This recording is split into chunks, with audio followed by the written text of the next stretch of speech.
오늘 본문 말씀은 하나님께서 이스라엘 백성들에게 회복의 말씀을 선포하시는 내용입니다. 여러분, 회복이라는 이 단어를 들을 때 여러분 심경이 어떻습니까? 모든 사람이 똑같은 감동과 감격을 갖지는 못할 것입니다. 우리가 요사이 예배당에서 함께 모여서 예배를 드리지 못한 지 한 2달 정도가 되었는데요. 제가 몇몇 분에게 비슷한 말씀을 들었습니다. 집에서 모니터를 보면서 예배를 드릴 때 예배 시작 종이 울리고 기도가 시작되고 예배가 시작될 때 그때 하나님께서 얼마나 많은 눈물을 주시는지 모릅니다 하는 그런 말씀들을 제가 몇몇 분에게 들었습니다. 그 눈물의 의미가 무엇이겠습니까? 주님을 사모하는 마음, 성도를 그리워하는 마음, 하나님 앞에 회개하고자 하는 마음과 진정한 회복을 소망하는 그 마음들이 담겨져 있는 그 눈물을 하나님 앞에 흘리게 되는 예배를 드리고 계시는 분들이 지금도 많이 있으리라 생각이 듭니다. 고작 2달 정도 함께 모이지 못한 우리들에게도 이러한 회복에 대한 갈망이 있는데 이스라엘 백성들이 받는 회복의 말씀은 어느 정도의 감동이며 어떤 감격이 있겠습니까? 이제까지 성경을 많이 읽어보신 분들은 더 잘 아시겠지만 이제까지 예레미야 선지자를 통해서 하나님이 주셨던 말씀은 참혹한 심판에 대한 말씀들이었습니다. 왜 이스라엘 백성들이 그리고 남유다가 심판을 받을 수밖에 없는지에 대한 말씀들을 마치 홍수 때 기품의 샘이 하늘에서 터져서 그 폭우가 퍼부어지는 것처럼 이 무서운 심판의 메시지들을 예레미야를 통해서 우수하게 많은 순간 하나님이 내려주셨던 그 말씀들을 여러분 잘 아실 겁니다. 그때 예레미야의 마음이 어땠을까요? 그는 밤낮으로 하나님 앞에 울면서 하나님이 주신 이 말씀을, 이 파멸의 말씀을 전하지 않을 수 없었습니다. 예레미야 4장 19절을 한번 볼까요?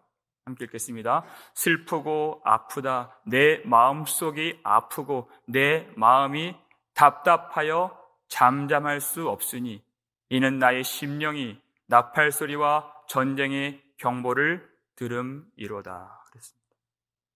여러분, 예레미야 선지자가 이 슬프고 아프고 마음이 답답한 이 심정으로 견딜 수 없었던 그 이유는 그가 하나님의 말씀에 잠겨져 있었기 때문입니다.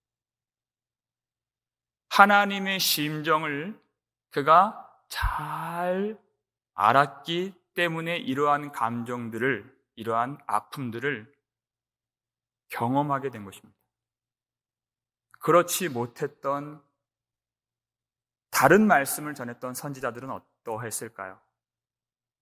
예레미야 6장 14절을 보실까요? 그들이 내 백성의 상처를 가볍게 여기면서 말하기를 평강하다 평강하다 하나 평강이 없도다.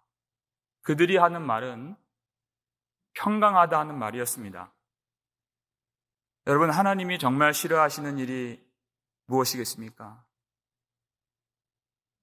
이 백성들이 안 괜찮은데 괜찮다고 말하는 것을 하나님이 싫어하신다는 거예요. 이 백성들이 지금 그 상처가 썩고 골마 있는데 그것을 말하지 않는 것을 싫어한다는 것입니다. 너희는 정령 죽으리라 말씀하셨는데 너희가 죽지 아니하리라 하는 그 창세기 3장에 나오는 간교한 뱀의 말 같은 그런 거짓을 싫어하신다는 것입니다. 그들의 하나님을 향한 그 상처가 지금 완전히 골마 터져 있는데 그것을 빨리 밝혀서 그것을 빨리 알게 해서 고칠 수 있는 골든타임을 놓치게 하는 그 거짓 선지자들의 말을 하나님이 싫어하신다는 것입니다. 그래서 하나님은 하나님의 사람 예레미야에게 하나님께서 그 백성들이 어떠한 심판을 당할 것인가에 대한 그 말씀들을 저항할 수 없을 만치, 거부할 수 없을 만치 아주 무수한 말씀들을 많은 순간 내려주셨던 것입니다. 그런 예레미야가 그때 받은 회복의 말씀은 어떠한 감격으로, 어떠한 감동으로, 어떠한 그 흥분으로, 어떠한 기쁨과 소망으로 받을 수 있겠느냐 하는 것입니다.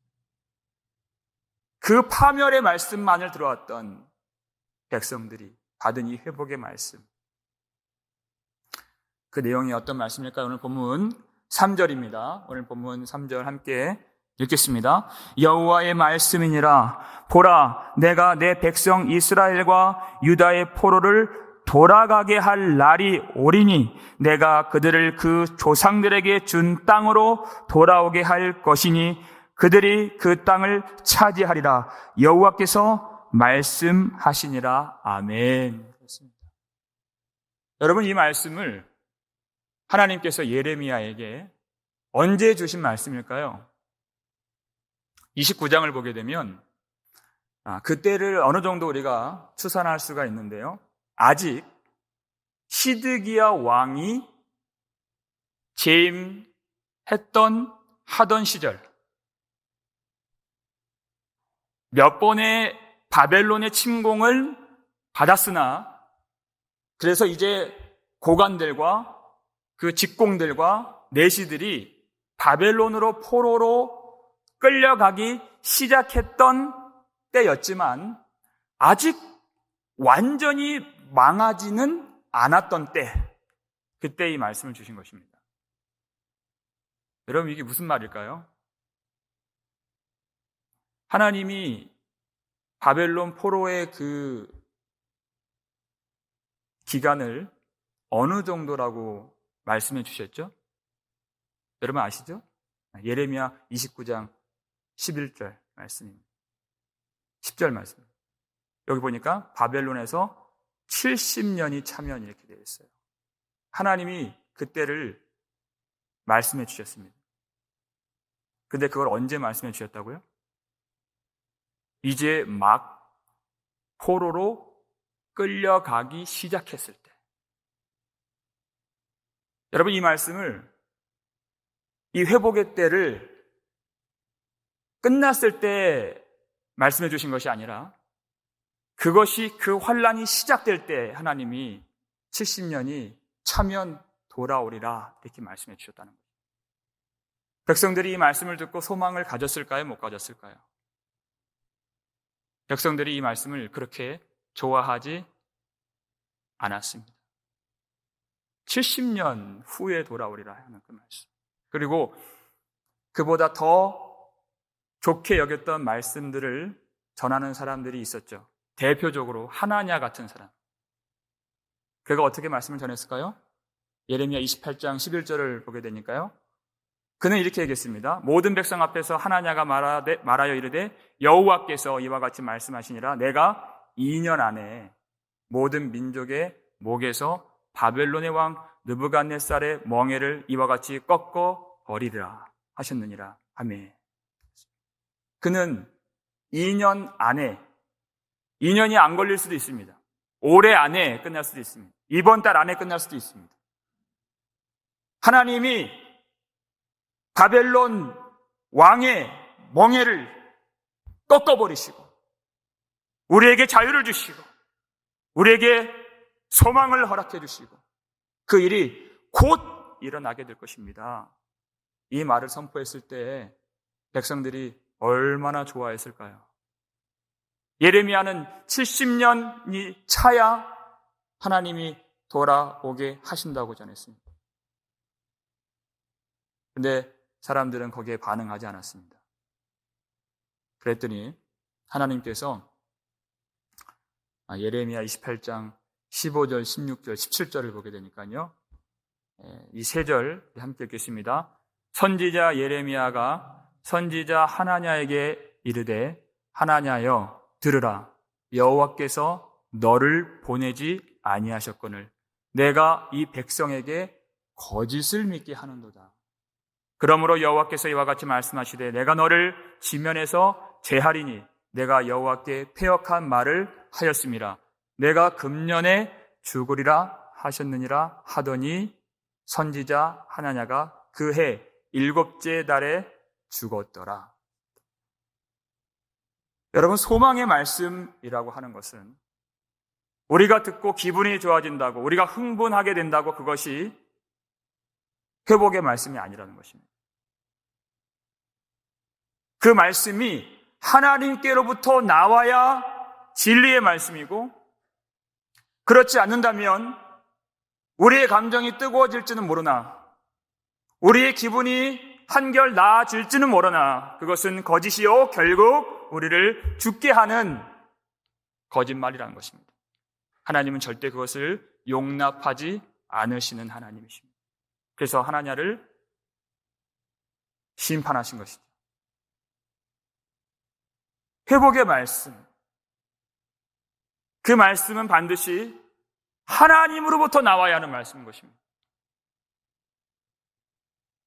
그 말씀을 예레미야를 통해서 하나님 주셨을 때 사람들은 70년 후에 돌아오게 된다는 이 말씀이 그들에게는 어쩌면 있으나 마나한 말씀이라고 여겨질 수도 있는 그런 말씀이었습니다. 70년 후.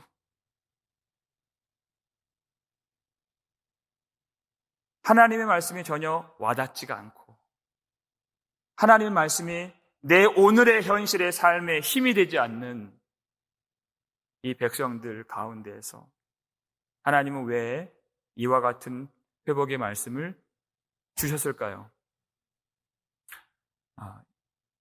그래서 하나님께서 이 말씀을 주실 때 이렇게 말씀하셨습니다. 예레미야 29장 11절을 보시면 여호와의 말씀이니라, 함께 읽겠습니다. 여호와의 말씀이니라 너희를 향한 나의 생각을 내가 안 하니 평안이요 재앙이 아니니라. 너희에게 미래와 희망을 주는 것이니라. 그렇습니다. 여러분, 이 앞부분 이 말씀이 무슨 의미일까요? 너희를 향한 나의 생각을 내가 안 하니 그랬어요. 여러분, 이 말씀이 좀 이해가 되십니까? 이 말씀은 어떤 말씀이냐면요, 누가 내 마음을 알겠느냐? 누가 하나님의 그 깊은 생각, 하나님의 측량할 수 없는 그 지혜, 하나님이 우리에게 주시는 헤아릴 수 없고 다함이 없는 그 사랑을 과연 누가 헤아릴 수 있겠느냐? 이 백성들에게 재앙이 아닌 진정한 생명과 진정한 평안을 주시기 위한 하나님의 뜻을 아는 사람이 아무도 없다는 것입니다. 이 회복의 말씀이 어떤 말씀인가? 그것을 알고 기뻐하고 참으로 주님을 바라보며 주님을 섬기길 원하는 자가 과연 어디 있는가 하는 말씀인 것입니다. 하나님 무엇을 주신다 그랬습니까? 재앙이 아니니라 너희에게 미래와 희망을 주는 것이니라 이렇게 말씀하셨습니다. 왜 그들이 그것을 깨닫지 못하는가? 이제까지 예레미야와 예레미야를 위시한 많은 그 전에 선지자들이 말했던 것이 하나님께서 심판하신다는 말씀이었습니다. 그 심판은 전쟁과 재앙과 전염병 이 세 가지로 축약이 되는 그런 아주 무서운 말씀이었습니다. 그 내용이 예레미야 28장 8절에 나오죠. 함께 읽겠습니다. 나와 너 이전에 선지자들이 예로부터 많은 땅들과 큰 나라들에 대하여 전쟁과 재앙과 전염병을 예언하였느니라.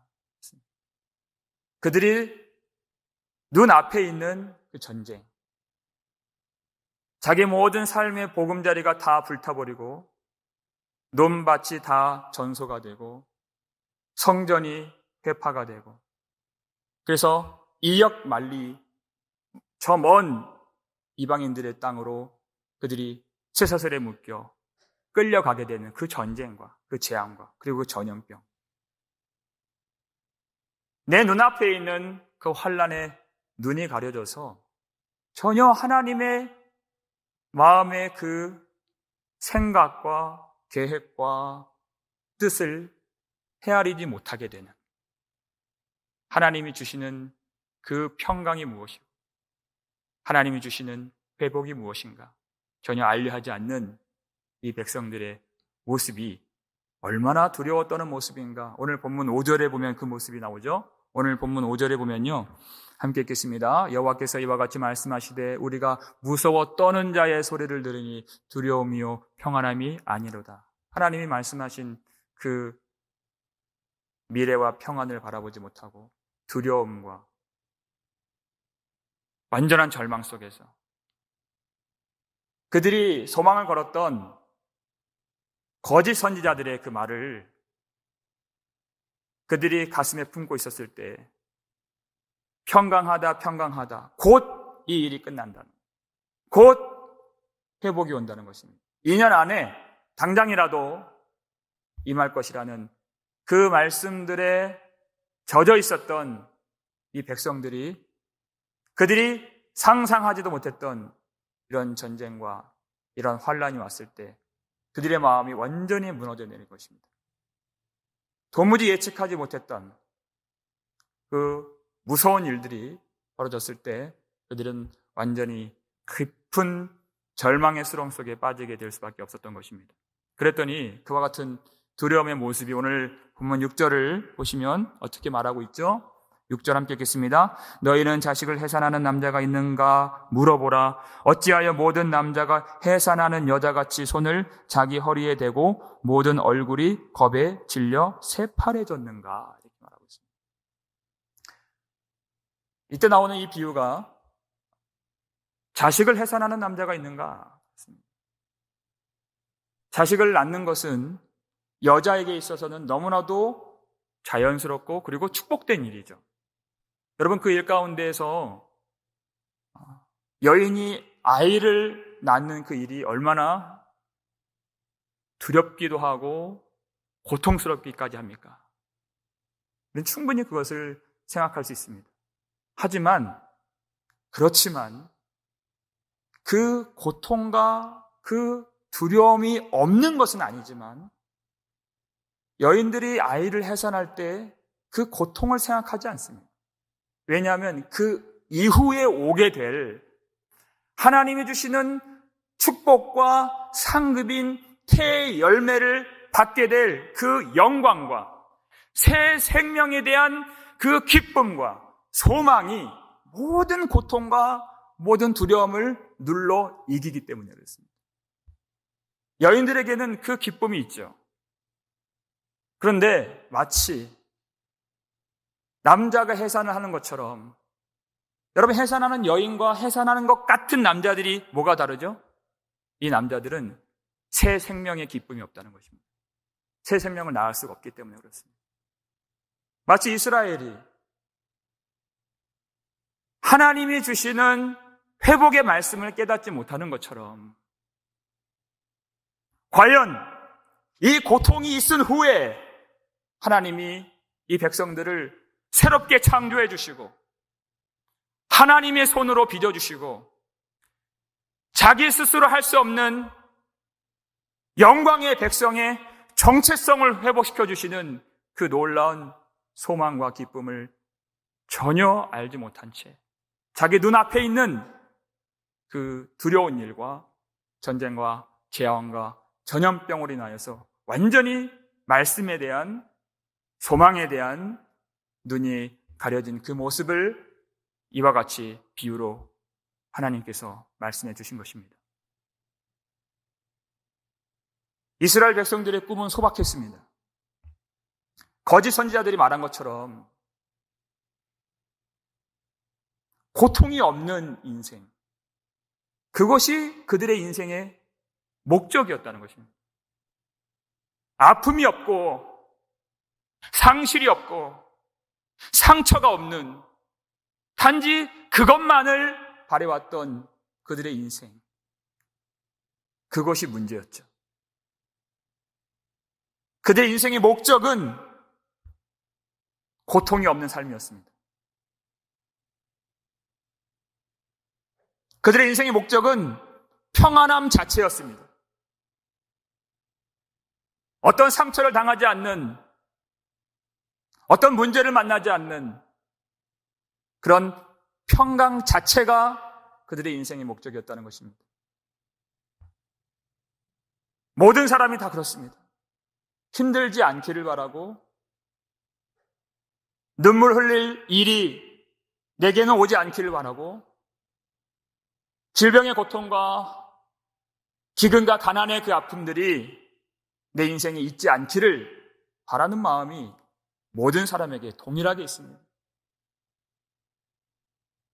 인생을 살다 보면 예기치 못할 많은 사건과 문제들을 만나게 됩니다. 어느 순간 부모님에게 전화가 오고 멀리 떨어져 있는 자식들에게 전화가 오면 기쁨의 마음보다 가슴이 철렁 내려앉는 그런 두려움이 우리에게는 다 있습니다. 무슨 일이, 무슨 문제가 터진 건 아닌가. 그런데 하나님의 백성의 정체성은 우리의 인생의 목적이 그 평강 자체에 있는 것이 아닌 것을 아는 사람들인 것입니다.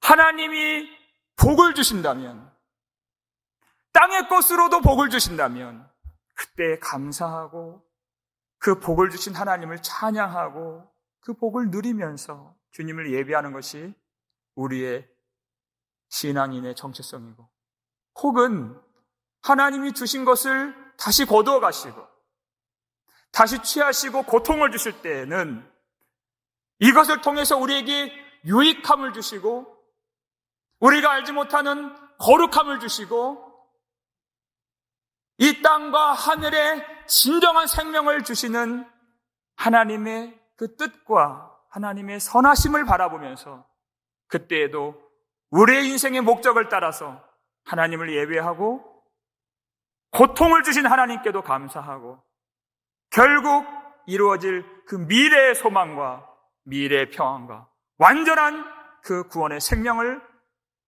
바라보면서 하나님께 영광을 돌리며 그 하나님을 기뻐하고 즐거워하는 것이 우리 신앙인의 믿음의 정체성인 줄 믿습니다. 그렇게 살아가는 것. 그런데 이 백성들은 인생의 목적과 방향을 잃어버렸습니다.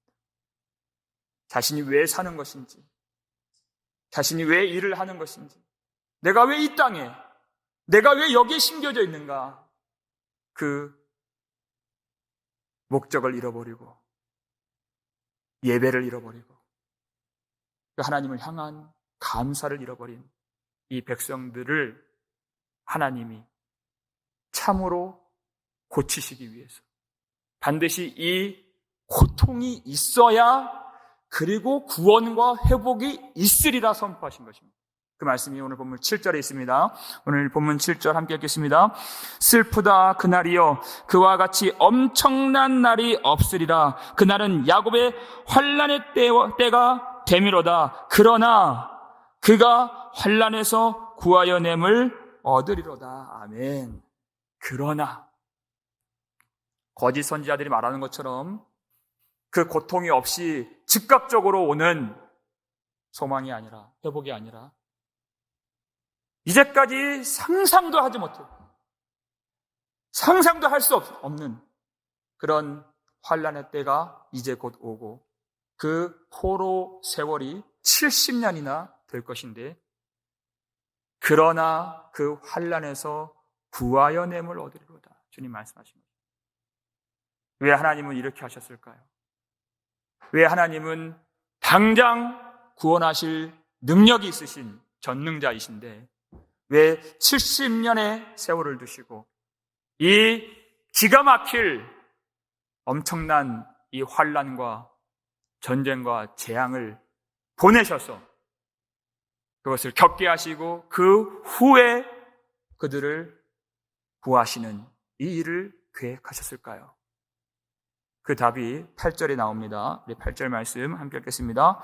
만군의 여호와의 말씀이라. 그날에 내가 내 목에서 그 멍에를 꺾어버리며 내 포박을 끊으리니 다시는 이방인을 섬기지 않으리라. 아멘. 그랬습니다.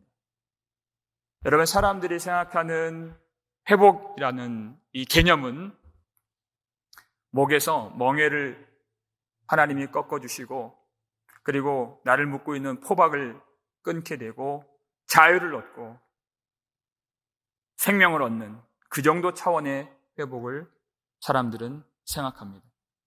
그런데 하나님이 정말 끊기를 원하시는 그 멍에, 하나님이 정말 회복시켜 주시고 하나님이 이 모든 회복의 프로그램을 통해서 하나님이 회복시켜 주길 원하시는 것은 바로 하나님을 온전히 섬기는 것입니다. 그래서 내 고통의 멍에, 내 모든 문제의 멍에, 내 모든 슬픔의 결박과 포박을 끊는 것, 그 정도가 회복이 아니라 강조점이 어디에 있습니까? 다시는 이방인을 섬기지 않으리라.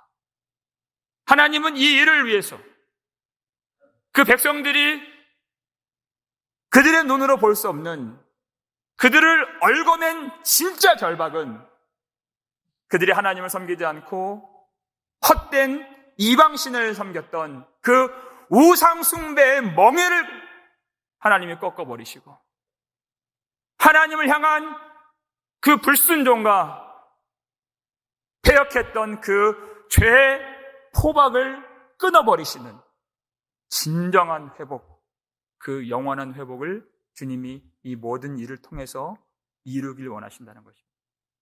하나님은 당장이라도 그 백성들을 다시 약속의 땅에 심으실 수 있는 하나님이십니다. 하나님은 바로 다음 주에라도 우리 모든 성도들을 다 이 자리에 앉히실 수 있는 하나님이십니다. 우리 교회 성도들만이 아니라 우리가 품고 기도하는 모든 주의 백성들과 주의 자녀들과 그리고 모든 이방인들까지도 하나님은 능력으로 이 자리에 앉히실 수가 있는 하나님이십니다. 그런데 하나님이 정말 원하시는 것은 그들이 몸이 돌아와서 심겨지는 것만이 아니라 우리의 몸이 이 예배당에 나와서 다시 예배를 드리게 되는 그 일만이 아니라 진정으로 마음으로 하나님을 사랑하는 그 마음이 되기까지, 하나님을 진정으로 섬길 수 있는 그 마음이 되기까지, 하나님의 말씀을 기뻐하고 하나님의 말씀을 청종하고 하나님의 심정을 헤아릴 줄 아는 그 마음의 모든 결박을 끊으시기까지 필요했던 이 환난과 이 70년을 그 백성들에게 내려주신 후에 그들을 돌이키신다는 것입니다. 하나님이 정말 원하시는 것, 오늘 말씀 9절에 나와 있습니다. 오늘 본문 9절 함께 읽겠습니다. 그들은 그들의 하나님 여호와를 섬기며 내가 그들을 위하여 세울 그들의 왕 다윗을 섬기리라 그랬습니다. 그동안 그 백성들이 하지 못했던 일, 하나님이 원하시는 그 회복은 그들이 고통에서 벗어나고 그들이 모든 환난에서 벗어나는, 문제가 사라지는 그런 회복이 아니라 보이지 않는 그들의 멍에 하나님의 말씀을 듣지 않고 하나님을 섬기지 못했던 그 죄의 결박을 끊으시기 위해서 그들에게 어떨 때는 재앙을 보내시고 그것이 차서 되지 않는, 도무지 그들의 힘으로 벗어날 수 없는 그때가 찼을 때 하나님이 바벨론을 일으키셔서 그들을 치게 하시고 성전까지 다 불타버리도록, 그래서 그 백성들이 모든 삶의 터전과 생활의 모든 누렸던 것들을 다 잃어버리게 만드시고 이방 땅에서 70년을 기거하도록 주님이 그렇게 하셨다는 것입니다. 마치 그들이 느끼기에는 그 전쟁과 재앙이 왔을 때 하나님이 그들의 목을 조르시고 그들의 목을 꺾으시기 위해서 다가오시는 그런 진노하시는 하나님의 손길로 느껴졌을 것이지만, 하나님의 마음을 정확하게 아는 사람들은 그들을 죽이기 위한 하나님의 손길이 아니라 그들 목에 있는 그 죄악의 멍에를 끌어내시고 그들을 결박하고 있는 포박을 끊어내시기 위한 자비로우신 아버지의 손길이었다는 것을 알 수 있다는 것입니다. 여러분, 이 죄의 세력, 우리 영이 열리고 열릴수록 알게 되는 것이 뭐냐면, 참 이 죄의 세력들, 내가 도무지 내 힘으로는 감당할 수 없는 이 강포한 무서운 죄의 힘인 것을 우리가 고백하지 않을 수가 없습니다. 사도 바울이 그렇게 절규했던 것처럼 오호라 나는 곤고한 사람이로다. 이 사망의 몸에서 누가 나를 건져내랴 했던 그 절규가 있을 때, 여러분 그때 사도 바울의 마음의 상태가 어떠했습니까? 로마서 7장 22절을 보니까 그의 고백입니다. 내 속사람으로는 하나님의 법을 즐거워하되, 이렇게 얘기했어요. 그는 자신의 목적이 무엇인지 알았던 사람입니다.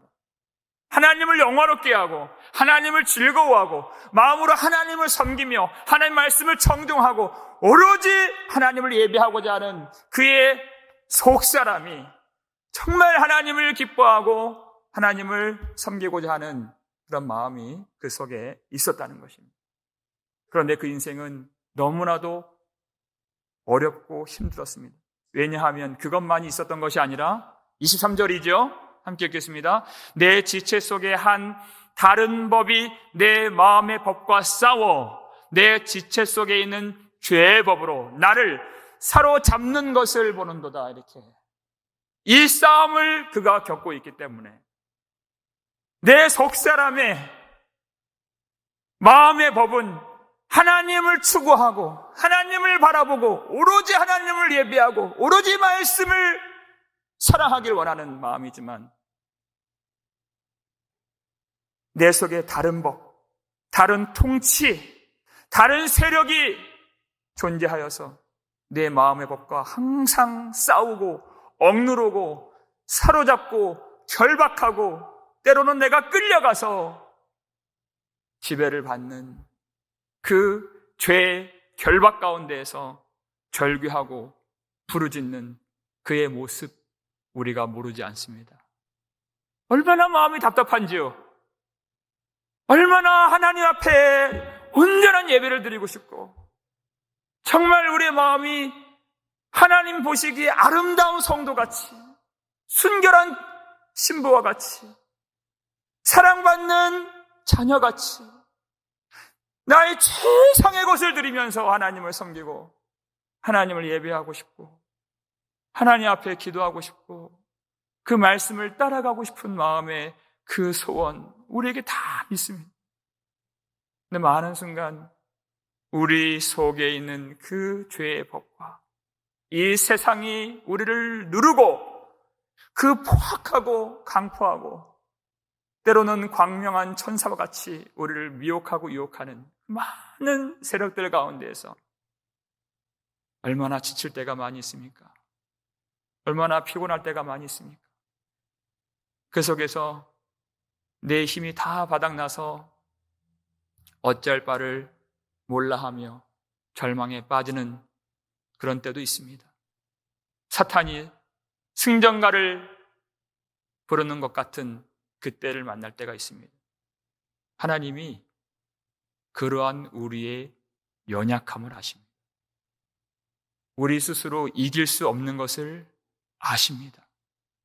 그래서 그 백성들을 재앙이 아니라 새 생명을 위해서, 파멸이 아니라 회복을 위해서 그 백성들에게 바벨론 포로 생활이라고 하는 그 70년간의 그 질고와 슬픔을 당하게 하신 것입니다.